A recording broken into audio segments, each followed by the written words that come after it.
Bizda binoning eng muammoli joyiga chiqamiz akalar, mansardaga. Ketdik. Bilasizlar, mansarda qismi hamma uchun muammo, bu yerda hech nima qolmaydi. Ya'ni lombos qilib bo'lmaydi.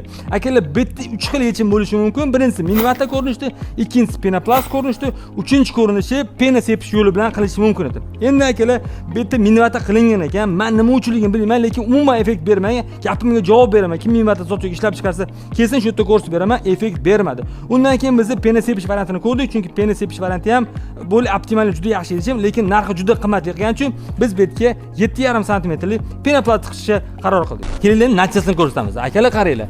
Mana to'g'ridan to'g'ri tunkadan penoplast qilganmiz, gradusi 34 ga tushgan mana.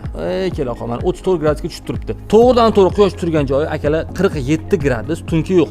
Agarda quyosh to'g'ridan to'g'ri tunkaga tushib, tunkani qizdiradigan bo'lsa 70 gradus issiq bergan bo'ladi. Shu 70 gradus bu yerda 34 gradusga tushirib berdik. Havo temperaturasi normal. Penoplast nimasi yaxshi siz?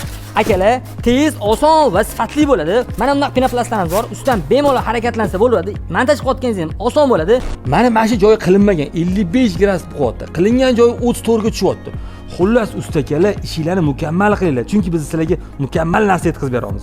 Ushbu mahsulotimiz haqida yoki qurilishda juda ham ko'p foydali ma'lumot o'tkazib olmaslik uchun ushbu profilga obuna bo'lib qo'ying.